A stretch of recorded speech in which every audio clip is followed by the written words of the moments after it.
147ನೇ ಕೀರ್ತನೆ 5ನೇ ವಚನವನ್ನು ನಾವೆಲ್ಲರೂ ಸೇರಿ ಓದ್ಕೊಳ್ಳೋಣ. 147ನೇ ಕೀರ್ತನೆ 5ನೇ ವಚನ ನಾವೆಲ್ಲರೂ ಸೇರಿ ಓದ್ಕೊಳ್ಳೋಣ. మన ప్రభువు గొప్పవాడు, ఆయన దర్శించగలరు. అందరం కలిసి చదవట్లేదు. Psalm 147 reading out together verse 5. 147ನೇ ಕೀರ್ತನೆ 5ನೇ ವಚನ ಎಲ್ಲರೂ ಸೇರಿ ಓದ್ಕೊಳ್ಳೋಣ.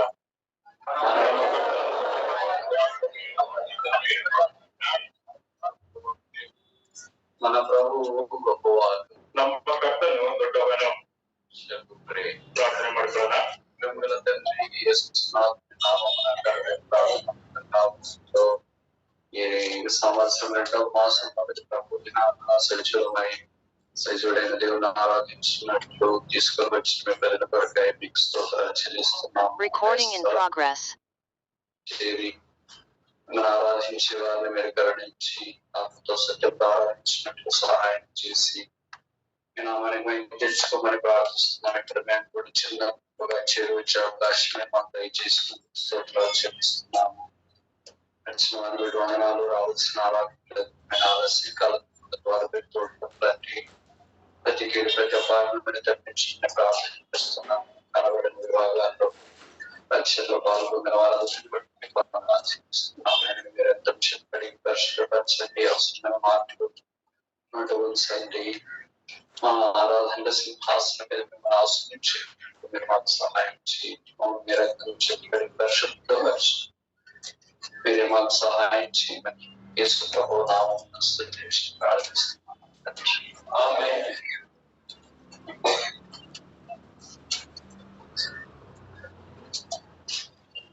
ప్రభు గొప్పతనాన్ని బట్టి ఈ కీర్తన ಪ್ರಸ್ತಾವಿಸಬಡಿದ ಸಂಗತಿ మనకు ಪರಿಚಯ. ಕರ್ತನ ದೊಡ್ಡತನದ ನಿಮಿತ್ತವಾಗಿ ಈ ಕೀರ್ತನೆ ಬರೆಯಲ್ಪಟ್ಟಿದೆ ಅನ್ನೋದಾಗಿ ನಮ್ಮೆಲ್ಲರಿಗೆ ಪರಿಚಯವಾಗಿದೆ. ఎందుకు ప్రభు గొప్పవాడు, ಯಾಕೆ ಕರ್ತನು ದೊಡ್ಡವನು? చాలా కారణాలు ವಾಕ್ಯಗಳು ಪ್ರಸ್ತಾವಿಸಲ್ಪಟ್ಟಿವೆ. ಅದಕ್ಕೆ ಬೇಕಾದಂತ ಅನೇಕ ಕಾರ್ಯಗಳು ದೇವರ ವಾಕ್ಯದಲ್ಲಿ ಬರೆಯಲ್ಪಟ್ಟಿವೆ. 5 ಕಾರಣಗಳು మనం చూడడానికి ప్రయత్నం చేస్తాం. 5 ಕಾರಣಗಳನ್ನು ನಾವು ನೋಡೋದಕ್ಕೆ ಪ್ರಯತ್ನ ಮಾಡೋಣ. ಮೊದಲನೇದಾಗಿ ಕೀರ್ತನದ 18ನೇ ಕೀರ್ತನೆ 18ನೇ ಕೀರ್ತನೆ 50ನೇ ವಚನ. 18ನೇ ಕೀರ್ತನೆ 50ನೇ ವಚನ. 18ನೇ ಕೀರ್ತನೆ 50ನೇ ವಚನ. ನೀವು ನಿಯಮಿಂచిన రాజు నాకు గొప్ప రక్షణ కలుగజేసి వారు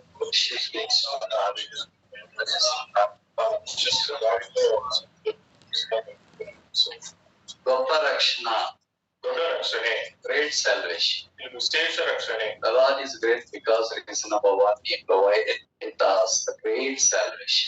ಕರ್ತನು ದೊಡ್ಡವನಾಗಿದ್ದಾನೆ. ಅದಕ್ಕೆ ಮೊದಲನೇ ಕಾರಣವೇನೆಂದ್ರೆ ಆತನು ನಮಗೆ ವಿಶೇಷ ರಕ್ಷಣೆಯನ್ನು ದಯಪಾಲಿಸಿದ್ದಾನೆ. ಇವರಿಗೆ ಗొప్ప ರಕ್ಷಣೆ ಇచ్చినాడు. ಯಾರಿಗೋಸ್ಕರ ಈ ವಿಶೇಷ ರಕ್ಷಣೆ ಕೊಟ್ಟನು? గొప్పవాడక, ದೊಡ್ಡವರಿಗಲ್ಲ, గొప్ప పాపులకు ఇచ్చినాడు. ದೊಡ್ಡ ಪಾಪಿಗಳಿಗೆ ಆತನು ಕೊಟ್ಟಿದ್ದಾನೆ. ಪಾಪములో గొప్పతనం ఉంది. పాపದಲ್ಲಿ ದೊಡ್ಡತನ ಇದೆ. ನಮಗೆ ఎంత తక్కువ చెప్తే మన పాపాల గురించి అంత మంచిది. ನಮ್ಮ ಪಾಪಗಳ ವಿಷಯವಾಗಿ ಎಷ್ಟು ಕಡಿಮೆ ಇಟ್ಟುಕೊಂಡ್ರೆ ಅಷ್ಟು ಒಳ್ಳೆಯದು. అలాంటి గొప్ప పాపులు ఎవరి దగ్గరికి రాదు.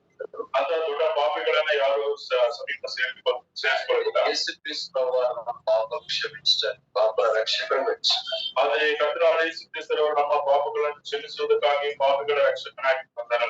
ఆయన పాపల రక్షకుడు. ಆತನು ಪಾಪಿಗಳ ರಕ್ಷಕನು, ಪಾಪಿಗಳ ಮಿತ್ರನು, ಪಾಪಿಗಳ ಸ್ನೇಹಿತನು, ಪಾಪಿಗಳಿಗೋಸ್ಕರ ಭೂಮಿಯ ಮೇಲೆ ಮೋಸುకున్నాడు. పాపವನ್ನು సిలువ మీద ఒప్పుకున్నాడు. పాప క్షమాపణ సిలువ రక్తం ద్వారా అనుగ్రహించాడు. పాప క్షమాపణೆ ಆತನ సిలువ మీద రక్తంతో నమಗೋಸ್ಕರ ಕೊಟ್ಟನು. పాపములన్నిటినీ క్షమించి వేసి శుద్ధీకరించాడు. పాపಗಳನ್ನೆಲ್ಲ ಕ್ಷಮಿಸಿ ಶುದ್ಧಿ ಮಾಡಿ ಅದನ್ನು ತೊಳೆದುಬಿಟ್ಟನು. ఇప్పుడు మనం రక్షణ పొందిన దేవుని ప్రజలము. ಈಗ ನಾವು ರಕ್ಷಣೆ ಹೊಂದಿದ ದೇವರ ಪ್ರಜೆಗಳಾಗಿದ್ದೀವಿ. ಈ ರಕ್ಷಣ గొప్ప రక్షణ. ಈ ರಕ್ಷಣೆ ಎಷ್ಟು ವಿಶೇಷ ರಕ್ಷಣೆ. ఇది గొప్ప రక్షణ. ಯಾಕೆ ಇದು ವಿಶೇಷ ರಕ್ಷಣೆ? గొప్ప దేవుని ద్వారా పొందినాం. ಅದು ನಾವು ದೊಡ್ಡ ದೇವರಿಂದ ನಾವು ಹೊಂದಿದೆವು. Why this great salvation? ಈ ವಿಶೇಷ ರಕ್ಷಣೆ ಯಾಕೆ? Great price has been paid. ಅದಕ್ಕೆ ದೊಡ್ಡ ಕ್ರಯವನ್ನು ಕೊಡಲ್ಪಟ್ಟಿದೆ. గొప్ప క్రయం చెల్లించబడింది. ಅದಕ್ಕೆ ದೊಡ್ಡ ಕ್ರಯವು ಸಲ್ಲಿಸಲ್ಪಟ್ಟಿದೆ. గొప్ప వ్యక్తి క్రయం చెల్లించినాడు. ದೊಡ್ಡ ವ್ಯಕ್ತಿ ಕ್ರಯವನ್ನು ಸಲ್ಲಿಸಿದ್ದಾನೆ. గొప్ప పాపి కొరకు ఈ కార్యం జరిగింది. ದೊಡ್ಡ ಪಾಪಿಗೋಸ್ಕರ ಈ ಕಾರ್ಯವು ನಡೆಯಲ್ಪಟ್ಟಿದೆ. అందుకే ఎబ్రియులకు రాయబడింది, how can we escape only we neglect the great salvation. ಅದಕ್ಕೆ ಎಬ್ರಿಯರ ಬಗ್ಗೆ ಪತ್ರಿಕೆಯಲ್ಲಿ ಬರೆಯಲ್ಪಟ್ಟಿದೆ, ಇಂಥ ದೊಡ್ಡ ರಕ್ಷಣೆಯನ್ನು ನಾವು ಯಾವ ರೀತಿ ನಿರ್ಲಕ್ಷಿಸಬಹುದು. ఇంత గొప్ప రక్షణ మనం నిర్లక్ష్యం చేసినట్లా ఎలాగ తప్పించుకుంటాం? ಇಂಥ ದೊಡ್ಡ ರಕ್ಷಣೆ ನಾವು ನಿರ್ಲಕ್ಷ್ಯ ಮಾಡಿದ್ರೆ ನಾವು ಯಾವ ರೀತಿಯಿಂದ ನಾವು ತಪ್ಪಿಸಿಕೊಳ್ಳಬಹುದು? ದೇವರು ನಮ್ಮ ಮೇಲೆ ಈ ವಿಶೇಷ ರಕ್ಷಣೆಯನ್ನು ಅನುಗ್ರಹಿಸುತ್ತಾನೆ. ఆయన గొప్పవాడు because salvation is great. ಆತನು ದೊಡ್ಡವನಾಗಿದ್ದಾನೆ, ಯಾಕಂದ್ರೆ ಆತನು ಕೊಟ್ಟ ರಕ್ಷಣೆ ಅದೆಷ್ಟು ವಿಶೇಷವಾದದ್ದು. రెండవది కీర్తనలు 68ನೇ ಕೀರ್ತನೆ 11ನೇ ವಚನ. 68 verse 11. 68ನೇ ಕೀರ್ತನೆ 11ನೇ ವಚನ. Psalm 68 verse 11. 68 కీర్తన 11వ వచనం. 68ನೇ కీರ್ತನೆ 11ನೇ వచನ. ప్రభు మార్గదర్శనం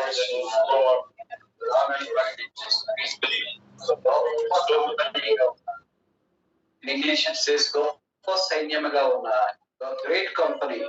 ಇಲ್ಲಿ ಇಂಗ್ಲಿಷ್ ಅಲ್ಲಿ ಏನಂತ ಬರೆದು ಎಷ್ಟೋ ದೊಡ್ಡ ಸಮೂಹವು ಎಂಬುದಾಗಿ ಹೇಳ್ತಾರೆ. తెలుగులో స్త్రీలు అనే పదం వాడబడింది. English says great company. ಇಲ್ಲಿ ಸ್ತ್ರೀ ಸಮೂಹ ಎಂಬುದಾಗಿ ಕನ್ನಡದಲ್ಲಿ ಬರೆಯಲ್ಪಟ್ಟಿದೆ, ಆದ್ರೆ ಇಂಗ್ಲಿಷ್ ಅಲ್ಲಿ ದೊಡ್ಡ ಸಮೂಹವು ಎಂಬುದಾಗಿ ಬರೆಯಲ್ಪಟ್ಟಿದೆ. సో ప్రభు మాట ఇచ్చినాడు, ಕರ್ತನ ಮಾತನ್ನು ಕೊಟ್ಟನು, దాన్ని ప్రకటించే వారు గొప్ప సమూహం ఉన్నారు. ಅದನ್ನು ಪ್ರಕಟಿಸುವವರು ದೊಡ್ಡ ಸಮೂಹವಾಗಿದ್ದಾರೆ. ప్రభు మనల్ని ఆ గొప్ప సమూహంలోనే చేర్చినాడు. ಕರ್ತನು ನಮ್ಮನ್ನು ಆ ದೊಡ್ಡ ಸಮೂಹದೊಳಗೆ ಅದನ್ನು ಸೇರಿಸಿದ್ದಾನೆ. మనం ఒంటరిగా లేము. ಈಗ ನಾವು ಒಬ್ಬರಿಯಾಗಿಲ್ಲ. Great company.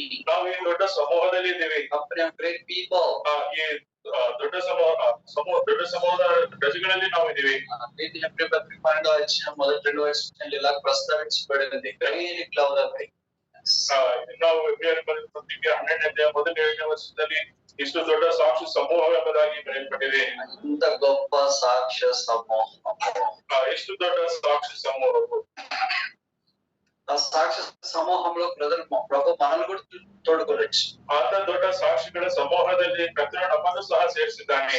ಸ್ಥಾನಿಕವಾಗಿ ನಾವು ಕರ್ಕೊಂಡ್ಬಂದಿರಬಹುದು. ಸ್ಥಾನಿಕವಾಗಿ ನಾವು ಸ್ವಲ್ಪ ಜನರಾಗಿರ್ಬೋದು. Globally in the great company. ಆದ್ರೆ ಸಾರ್ವತ್ರಿಕವಾಗಿ ನಾವು ದೊಡ್ಡ ಸಮೂಹದಲ್ಲಿ ನಾವಿದ್ದೀವಿ. ಸಹವಾಸ ఆయనది. ಈ ಸಹವಾಸವು ಆತನದು. ఇది ఆయన మనకు అనుగ్రహించింది. ಇದು ಆತನು ನಮಗೆ ಅನುಗ್ರಹಿಸಿದಂತದ್ದು. అపోస్తలుల కార్యం 2వ అధ్యాయంలో రక్షణ పొందిన వారు సంఘముగా చేయబడి. ಇಲ್ಲಿ ಅಪೊಸ್ತಲರ ಕೃತ್ಯಗಳು 2ನೇ ಅಧ್ಯಾಯದಲ್ಲಿ ರಕ್ಷಣೆ ಹೊಂದಿದವರು ಸಭೆಯಾಗಿ ಮಾಡಲ್ಪಟ್ಟಿದ್ದಾರೆ. 3,000 ಮಂದಿ ರಕ್ಷಣೆ 3,000 ಜನರು ರಕ್ಷಣೆಯನ್ನು ಹೊಂದಿದ್ದಾರೆ. ಅವರು ಅಪೊಸ್ತಲರ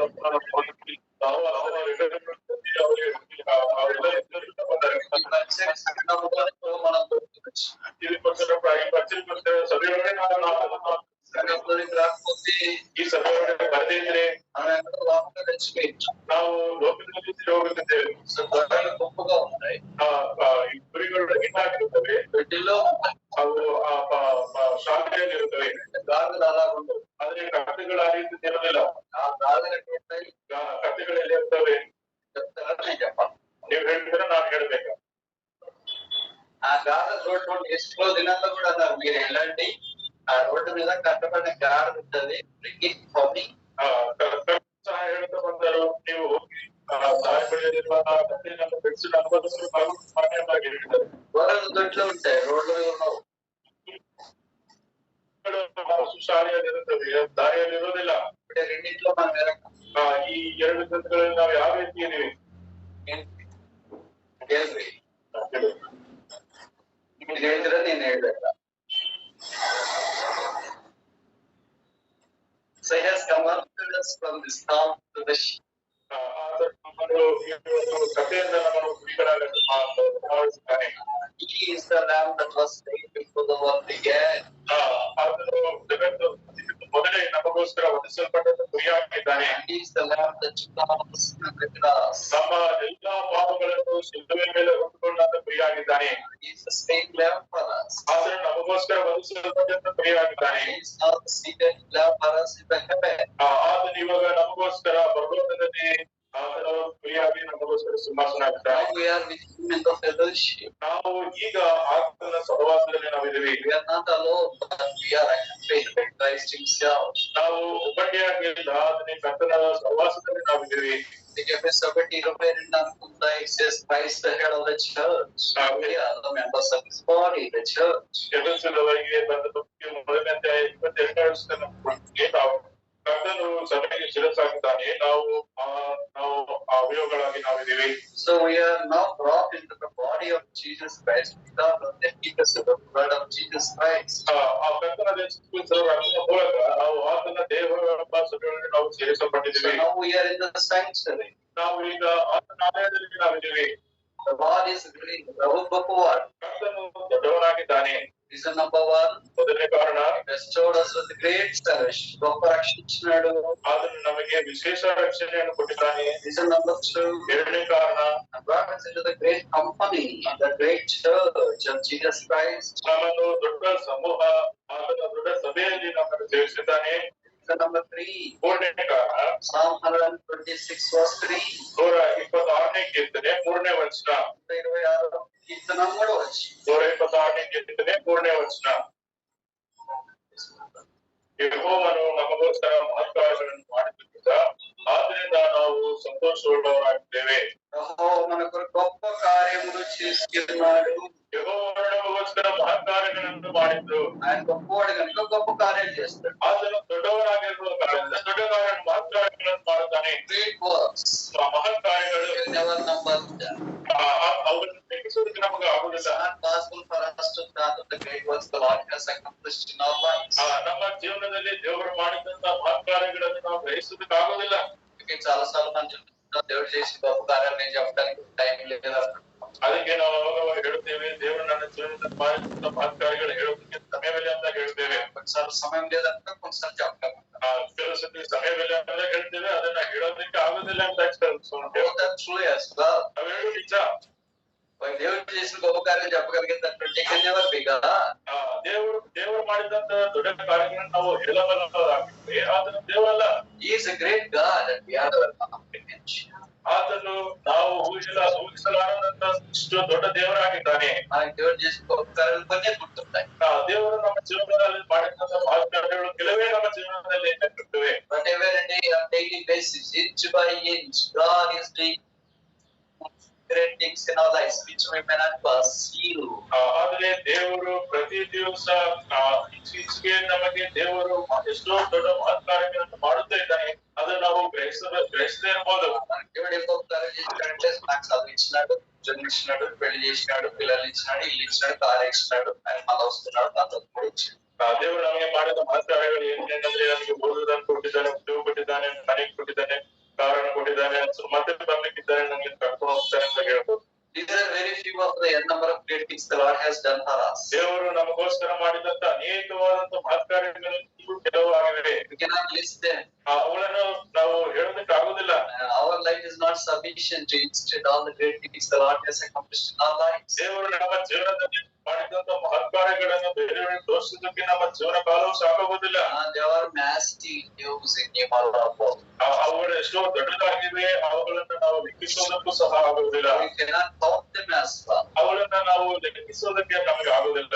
So many great things the Lord has done. ಅದರಿಂದ ದೇವರು ಎಷ್ಟೋ ಮಹತ್ಕಾರ್ಯಗಳನ್ನು ಮಾಡಿದ್ದಾನೆ. It says in Luke chapter 1, ಮರಿಯಳು ಈ ಮಾತು ಮರಿಯಳು ಲೂಕನ ಬರೆದ ಸುವಾರ್ತೆ ಮೊದಲನೇ ಅಧ್ಯಾಯದಲ್ಲಿ ಈ ಮಾತನ್ನು ಹೇಳುತ್ತಾರೆ. Luke chapter 1, ಲೂಕನ ಬರೆದ ಸುವಾರ್ತೆ 1ನೇ ಅಧ್ಯಾಯ verse 49. 49ನೇ ವಚನ. ಶಕ್ತನಾಗಿರುವ ಆತನು ನನಗೆ ದೊಡ್ಡ ಉಪಕಾರಗಳನ್ನು ಮಾಡಿದ್ದಾನೆ, ಆತನ ನಾಮವು ಪರಿಶುದ್ಧವಾದದ್ದು. మరి సర్వశక్తిమంతుడు నాకు గొప్ప కార్యములు చేశాడు. ಶಕ್ತನಾಗಿರುವ ಆತನು ನನಗೆ ದೊಡ್ಡ ಉಪಕಾರಗಳನ್ನು ಮಾಡಿದ್ದಾನೆ. ಇದು ಏಕವಚನವಾಗಿದೆ, ಬಹುವಚನವಾಗಿದೆಯಾ? It's not singular, it's plural. ಇದು ಏಕವಚನವಲ್ಲ, ಬಹುವಚನವಾಗಿದೆ. ಗొప్ప ಕಾರ್ಯములు many has done. ದೊಡ್ಡ ಉಪಕಾರಗಳನ್ನು ಅಂದ್ರೆ ಎಷ್ಟೋ ಮಾಡಿದ್ದಾನೆ. ಅವುಗಳನ್ನು ಲೆಕ್ಕಿಸುವುದಕ್ಕೆ ನಮಗೆ ಆಗುವುದಿಲ್ಲ. Only the biological mother of Jesus could say like that the Lord has done great things in my life, how much more you and I have to observe the great things the Lord has accomplished in our lives too. ಈ ಲೋಕ ಸಂಬಂಧವಾದಂತ ತಾಯಿಯಾಗಿದ್ದ ಮಹಿಳೆ ದೇವರು ಆತನು ನನ್ನ ಜೀವನದಲ್ಲಿ ದೊಡ್ಡ ಉಪಕಾರಗಳನ್ನು ಮಾಡಿದ್ದಾನೆ ಎಂಬುದಾಗಿ ಹೇಳಿದ್ರಿ.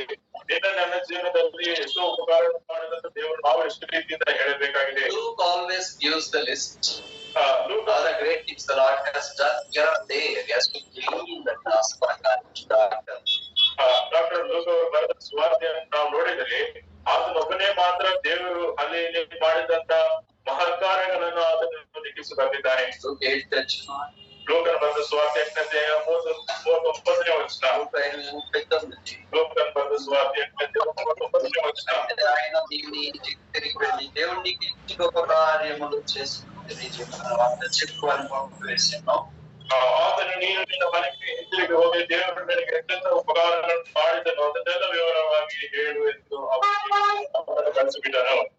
వారు యేసు తనకి ఉపకారం చేసిన పట్టణమునంతా పట్టించి ಅವರು ಹೊರಟು ಹೋಗಿ ಯೇಸು ತನಗೆ ಮಾಡಿದ ಉಪಕಾರಗಳನ್ನು ಆ ಊರೆಲ್ಲ ಸಾರಿದನು. See, this is a man who possessed with the devils. ದೆವ್ವಗಳನ್ನು ಹಿಡಿದಂತ ವ್ಯಕ್ತಿಯಾಗಿ ಮನುಷ್ಯನಿದ್ದಾನೆ. కొన్ని వేల దయ్యాలు ఆయనకి పట్టినాయి. సేనా అనే దయ్యం పట్టింది. ಸೇನಾ ಎಂಬ ಎಷ್ಟು ಸಾವಿರಾರು ದೆವ್ವಗಳು ಆತನಲ್ಲಿ ಬಂದವು. అయితే యేసు అని బాగు చేసింది. ಆದ್ರೆ ಕರ್ತನಾದ ಯೇಸು ಕ್ರಿಸ್ತರವರನ್ನು ಆತನು ಚೆನ್ನಾಗಿ ಮಾಡಿದ್ದಾನೆ. ఎవరైనా బాగు చేయలేకపోయారు. ಯಾರು ಸಹ ಆತನನ್ನು ವಾಸಿ ಮಾಡೋದಕ್ಕೆ ಆಗಲಿಲ್ಲ. బైబిల్ సెలవిస్తుంది ఎవడును వానిని సాధు చేయలేకపోయిరి. ದೇವರ ವಾಕ್ಯ ಬೈಬಲ್ ಹೇಳುತ್ತಿದೆ ಯಾರು ಸಹ ಆತನನ್ನು ಅನುಭವದಲ್ಲಿ ಇಟ್ಕೊಳ್ಳೋದಕ್ಕೆ ಆಗಲಿಲ್ಲ. Nobody could do these wonders in our lives apart from Jesus Christ. ಇಂಥ ಮಹತ್ ಕಾರ್ಯಗಳನ್ನು ಕರ್ತನಾದ ಯೇಸು ಕ್ರಿಸ್ತರವರು ಹೊರತು ಯಾರು ಸಹ ನಮ್ಮ ಜೀವನದಲ್ಲಿ ಮಾಡೋದಕ್ಕೆ ಆಗಲಿಲ್ಲ. ఎవరు చేయలేదని ఆయన చేస్తారు. ಯಾರು ಮಾಡದೇ ಇರುವಂತ ಆತನು ಮಾಡ್ತಾನೆ. That's the reason as to why Jesus. ಆದ ಕಾರಣದಿಂದಲೇ ಆತನು ಯೇಸುವಾಗಿದ್ದಾನೆ. ಕರ್ತನು ದೊಡ್ಡವನಾಗಿದ್ದಾನೆ. ಯಾಕಂತಂದ್ರೆ ಆತನು ದೊಡ್ಡ ಕಾರ್ಯಗಳನ್ನು ಮಾಡಿದ್ದಾನೆ. ಈ ಇಷ್ಟು ನಾವು 3 ಕಾರ್ಯಗಳನ್ನು ನೋಡಿದ್ವಿ.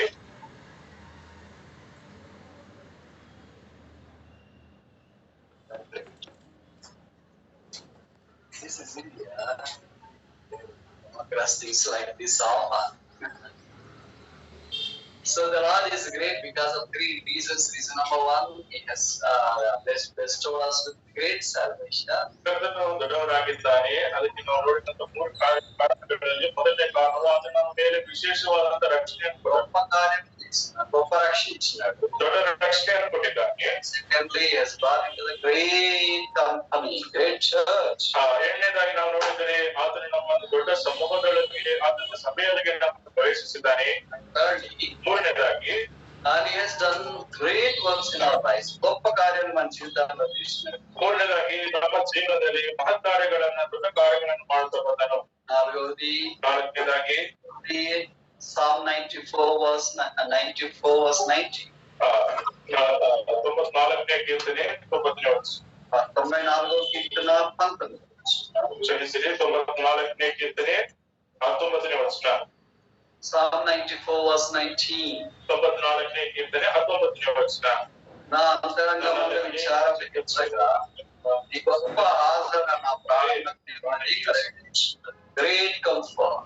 ಮೋಕ್ಷದಲ್ಲಿ ನಮಗೆ ದೊಡ್ಡ ಸಂತೈಸಬೇಕಿದೆ. గొప్ప ఆదరణ, ದೊಡ್ಡ ಸಂತೈಸಬೇಕಿದೆ ಆದರಣೆ. In Telugu Bible it says ಆದರಣ ಕಂಫರ್ಟ್. ಇಲ್ಲಿ ಸಂತೈಸಬೇಕೆಂಬುದಾಗಿ ಬರೆಯಲ್ಪಟ್ಟಿದೆ.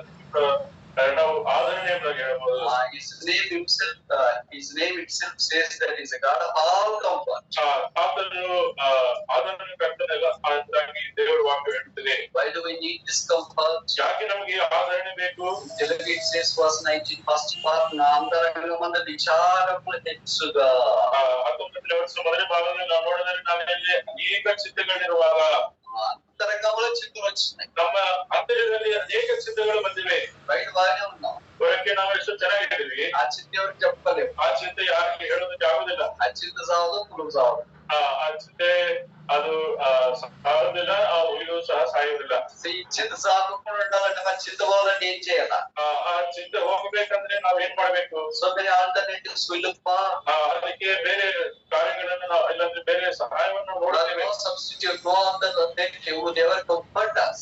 ನಮ್ಮನ್ನು ಆಧರಿಸುವುದಕ್ಕೆ ಬೇರೆ ಕಾರಣಗಳು ಬೇರೆ ಮಾರ್ಗಗಳು ಯಾವುದೂ ಇಲ್ಲ. ಇದು ದೇವರೇ ಗొప్ప ಆದರಣಕರ್ತ. ಆದ್ರೆ ದೇವರೇ ಆತನ ಎಷ್ಟು ದೊಡ್ಡ ಆದರಣಕರ್ತವಾಗಿದ್ದಾನೆ. ಪರಿಶುದ್ಧಾತ್ಮ ದೇವರು ನಮ್ಮನ್ನು ಆಧರಿಸಿ ಧೈರ್ಯಪಡಿಸಿದ್ದಾನೆ. ಅದಕ್ಕೆ ಪವಿತ್ರಾತ್ಮದಂತ ದೇವರು ನಮ್ಮನ್ನು ಆಧರಿಸಿ ಧೈರ್ಯಪಡಿಸಿದ್ದಾನೆ. ವಾಕ್ಯ ನಮ್ಮನ್ನು ಆಧರಿಸಿದ್ದಾನೆ. ಆತನು ತನ್ನ ವಾಕ್ಯದಿಂದ ನಮ್ಮನ್ನು ಆಧರಿಸುತ್ತಾನೆ. ವಿಶ್ವಾಸ ಸಂಘದ ದ್ವಾರ ಆಧರಿಸಿದ್ದಾನೆ. ಆತನ ವಿಶ್ವಾಸದ ಸಭೆಯಿಂದ ನಮ್ಮನ್ನು ಆಧರಿಸುತ್ತಾನೆ. ಅದೇ ಆದರಣ ಏಕಪೋತೆ, ಅದೇ ಆಧರಣೆ ಆತನು ಕೊಡದೇ ಇದ್ರೆ మన ప్రాణం నెమ్మది గుడ్డది కాదు. ನಮ್ಮ ಪ್ರಾಣವನ್ನು ನೆಮ್ಮದಿಯಾಗಿರುವುದಿಲ್ಲ. ప్రాణం నెమ్మది లేకపోతే ఏమైంది? ಪ್ರಾಣವು ನೆಮ್ಮದಿಯಾಗಿ ಇರದೇ ಇದ್ರೆ ಏನಾಗುತ್ತದೆ? అది సమాధిలో దిగిపోద్ది. ಅದು ಸಮಾಧಿ ಒಳಗಡೆ ಬೀಳುತ್ತದೆ. అది ಕೃಂಗಿపోద్ది. ಅದು ಕುಗ್ಗಿ ಹೋಗುತ್ತದೆ. ಸಾಮ್ 42 42ನೇ ಕೀರ್ತನೆ 42ನೇ ಕೀರ್ತನ 42ನೇ ಕೀರ್ತನೆ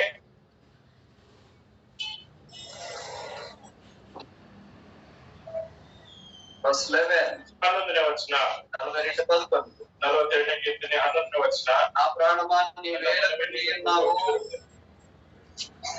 43 verse 5 43ನೇ ಕೀರ್ತನೆ 5ನೇ ವಚನ. నా ప్రాణమా నీవేళ పెట్టి ఉన్నావు.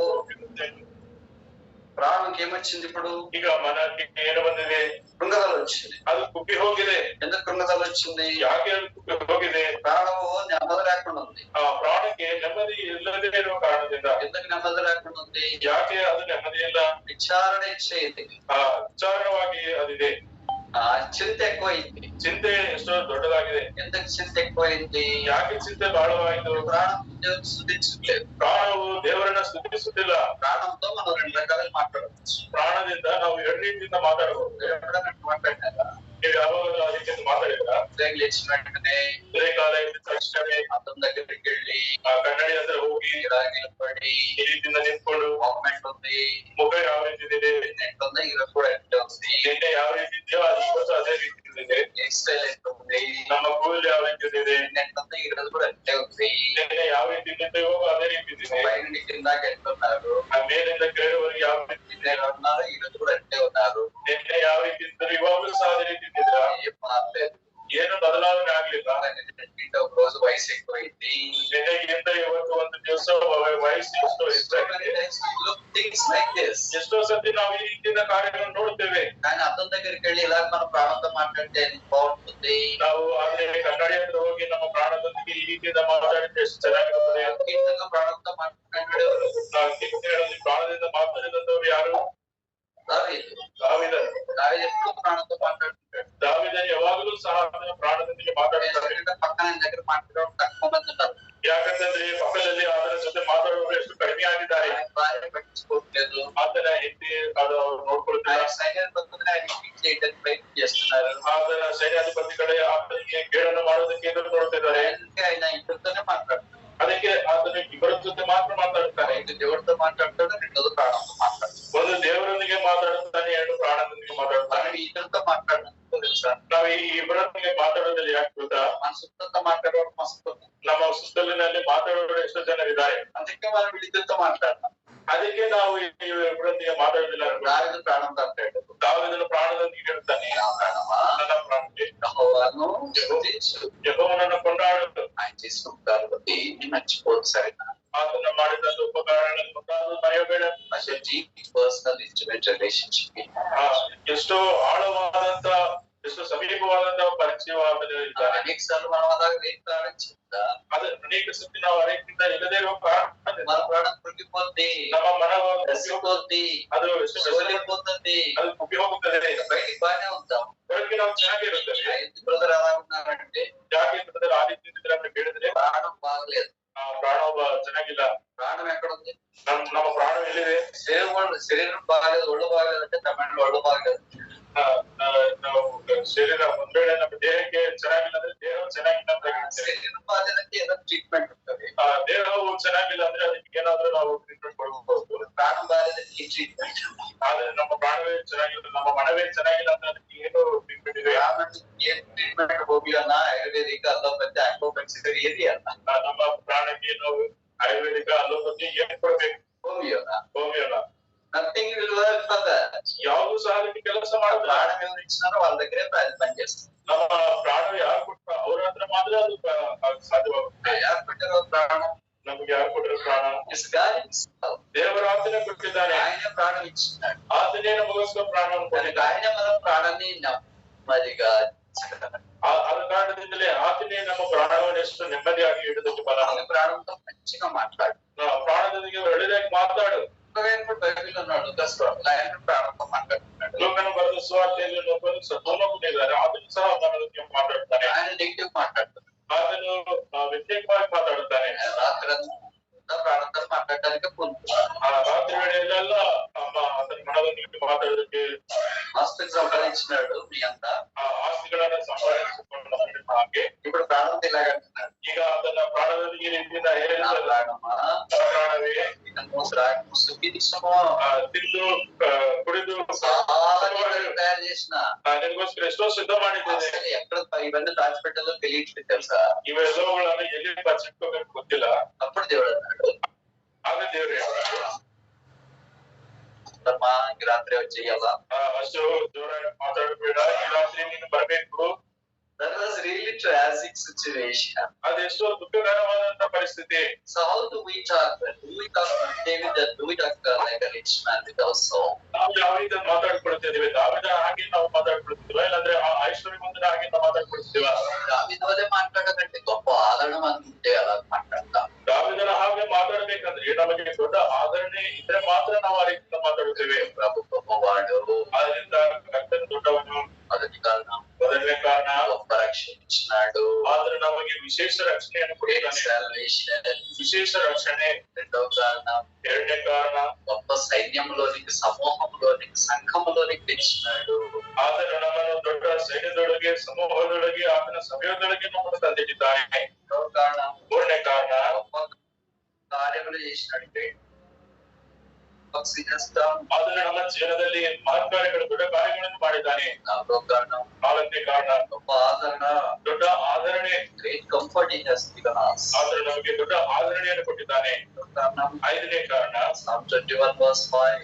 ಅದು 21ನೇ ಕೀರ್ತನೆ 5ನೇ ವಚನ. Psalm 21 verse 5. 21ನೇ ಕೀರ್ತನೆ 5ನೇ ವಚನ. 21ನೇ ಕೀರ್ತನೆ 5ನೇ ವಚನ. 21ನೇ ಕೀರ್ತನೆ 5ನೇ ವಚನ.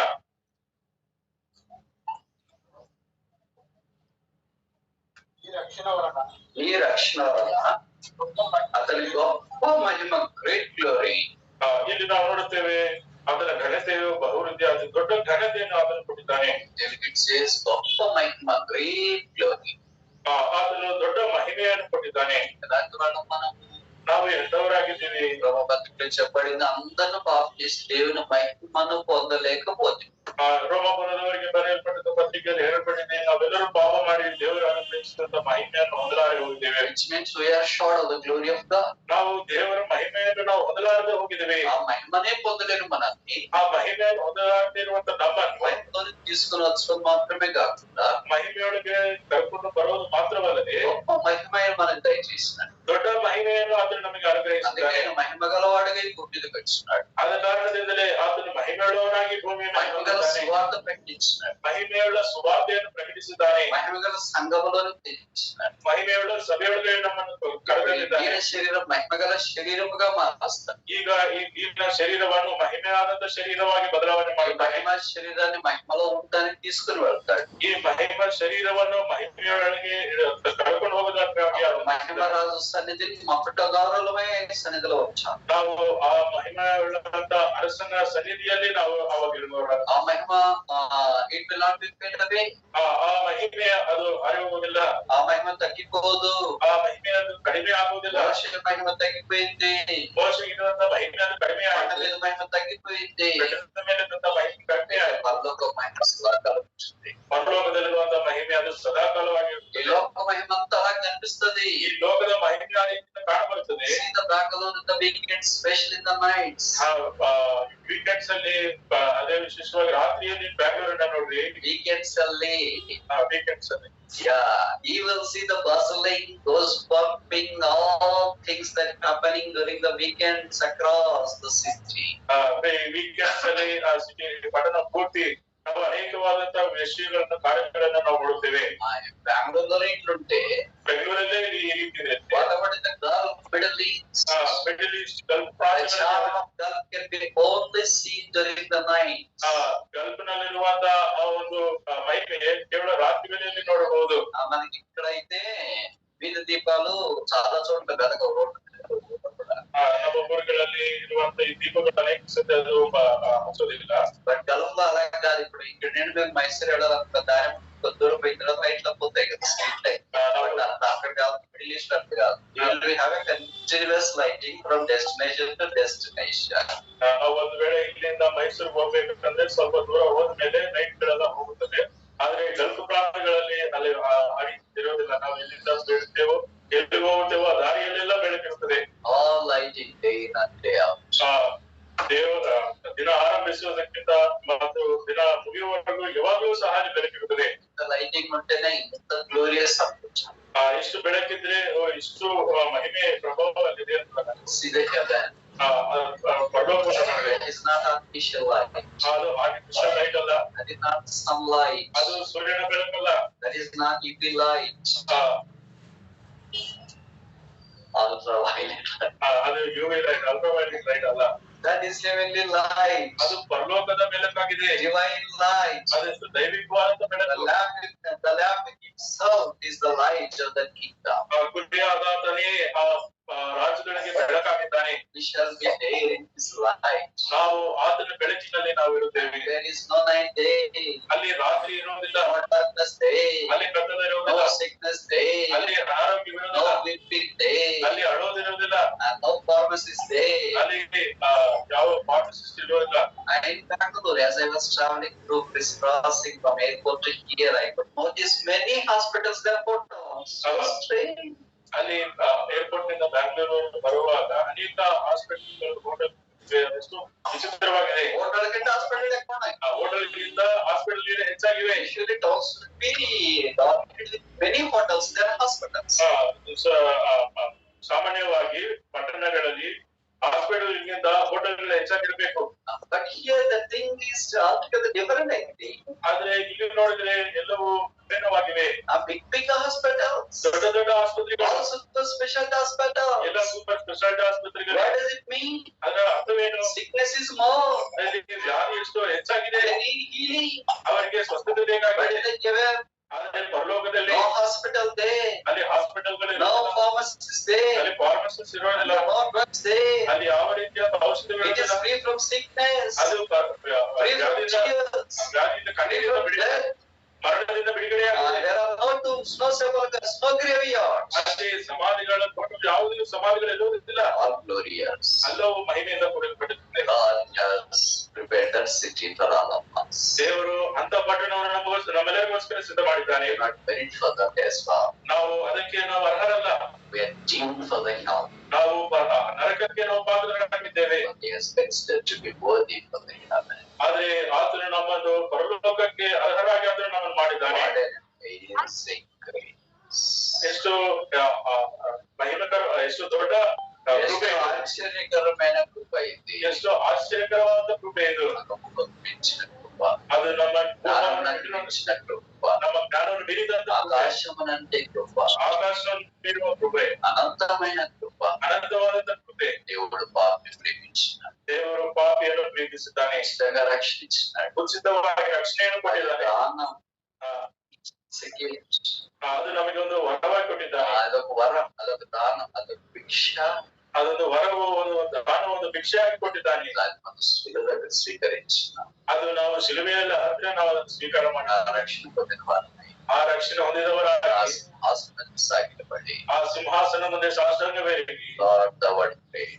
ದೇವರೇ ನೀನೇ ದೊಡ್ಡ ದೇವರು. Lord thou art great. ದೇವರೇ ನೀನೇ ದೊಡ್ಡ ದೇವರು. None is as great as you are. ಯಾರು ಸಹ ನಿಮ್ಮಂತ ದೊಡ್ಡ ದೇವರಾಗಿಲ್ಲ. Not they can be compared even iota of thy greatness.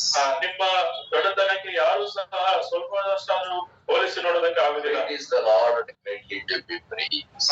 ದೇವರು ದೊಡ್ಡವನು, ನಾವು ದೊಡ್ಡದಾಗಿ ಸ್ತುತಿಸಬೇಕು. And 5 reasons we have seen. 5 ಕಾರಣಗಳನ್ನು ನಾವು ನೋಡಿದ್ದೀವಿ. Great because it's great salvation. ಆತನು ದೊಡ್ಡವನಾಗಿದ್ದಾನೆ, ಯಾಕಂತಂದ್ರೆ ಆತನು ನಮಗೆ ದೊಡ್ಡ ರಕ್ಷಣೆಯನ್ನು ಕೊಟ್ಟಿದ್ದಾನೆ. Great because he has brought us to into the great company, the church. ಆತನು ದೊಡ್ಡವನಾಗಿದ್ದಾನೆ ಯಾಕಂತಂದ್ರೆ ಆತನು ನಮ್ಮನ್ನು ದೊಡ್ಡ ಸಮೂಹದೊಳಗೆ ನಮ್ಮನ್ನು ಸೇರಿಸಿದ್ದಾನೆ. Reason number 3 is great because he has done great things in our lives. ಮೂರನೇದಾಗಿ ಆತನು ದೊಡ್ಡ ದೇವರಾಗಿದ್ದಾನೆ ಯಾಕಂತಂದ್ರೆ ಆತನು ನಮ್ಮ ಜೀವನದಲ್ಲಿ ದೊಡ್ಡ ಕಾರ್ಯಗಳನ್ನು ಮಾಡಿದ್ದಾನೆ. Reason number 4 is great because of his great comfort. ನಾಲ್ಕನೇದಾಗಿ ಆತನು ದೊಡ್ಡವನಾಗಿದ್ದಾನೆ ಯಾಕಂತಂದ್ರೆ ಆತನು ನಮಗೆ ದೊಡ್ಡ ಆದರಣೆಯನ್ನು ಕೊಟ್ಟಿದ್ದಾನೆ. Finally, fifthly is great because of his great glory bestowed upon us. ಕೊನೆಯದಾಗಿ ಆತನು ದೊಡ್ಡ ದೇವರಾಗಿದ್ದಾನೆ ಯಾಕಂತಂದ್ರೆ ಆತನು ದೊಡ್ಡ ಮಹಿಮೆಯನ್ನು ನಮ್ಮ ಮೇಲೆ ಆತನು ತೋರಿಸಿದ್ದಾನೆ. ನಮಸ್ಕಾರ ಬನ್ನಿರಿ ನಾವು ನಮಸ್ಕಾರ ಮಾಡಿ ಆತನ ಮುಂದೆ ಸಾಷ್ಟಾಂಗ ಬೇಡೋಣ.